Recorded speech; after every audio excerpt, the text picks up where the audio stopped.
मुर्शिदाबाद का एक मदरसा सिर्फ इसलिए चर्चा में है क्योंकि वहां 10वीं पास करने वाली छात्राओं को अब बाहर पढ़ने नहीं जाना पड़ेगा और वो यहीं से अपनी 12वीं की पढ़ाई कर सकेंगी। इससे पहले ऐसा न होने पर यहाँ बहुत सी लड़कियां ऐसी थी जिनको पढ़ाई छोड़नी पड़ी थी, लेकिन अब सैकड़ों लड़कियों की उम्मीदों को पंख लग गए हैं। सादिया और कुस्तारा 11वीं की छात्रा है। सादिया को फुटबॉल और बास्केटबॉल खेलना पसंद है। सादिया खेल के मैदान में और बेहतर करना चाहती है और आगे बढ़ना चाहती है।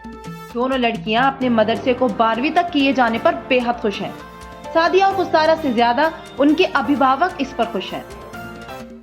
भारत के सबसे पिछड़े जिलों में शुमार किए जाने वाले पश्चिम बंगाल के मुर्शिदाबाद के एक मदरसे की ये कहानी है।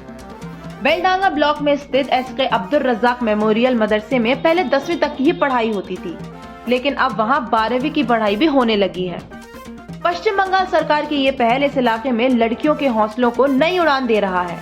अब तक लगभग 1200 लड़कियां यहां से 10वीं पास करती रही हैं। उनमें से अधिकांश आगे अपनी पढ़ाई नहीं कर पाती थी।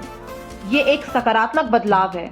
अब अधिकांश अभिभावकों की इच्छा है कि उसकी बेटी 12वीं हर हाल में पूरी कर ले।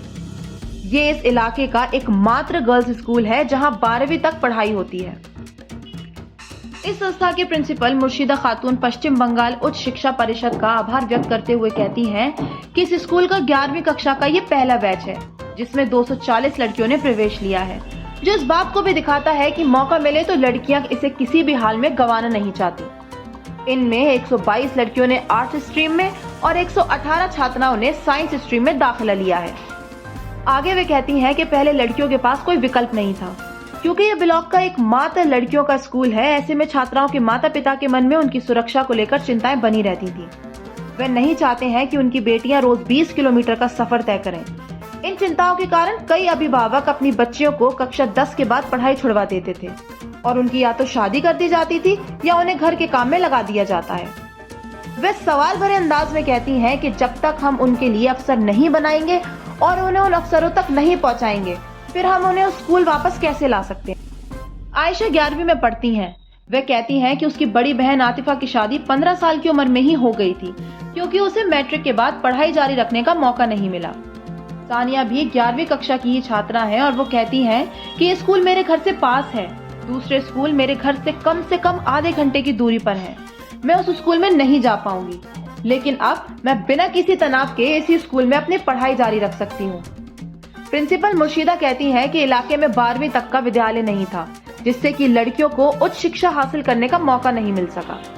अधिकतर लड़कियों की शादी बचपन में ही हो जाती है क्योंकि उन तक उच्च शिक्षा की पहुंच नहीं है। उन लड़कियों के पास घर पर कोई काम नहीं होता है, वे समुदाय में किसी भी तरह का योगदान नहीं कर सकती हैं।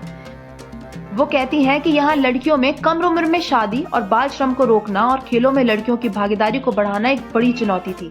हमने अपनी तरफ से पूरी कोशिश की। हमने महसूस किया कि 12वीं तक का विद्यालय नहीं होना इसमें एक बड़ी बाधा थी, क्योंकि 10वीं कक्षा के बाद लड़कियां पढ़ाई छोड़ देती हैं।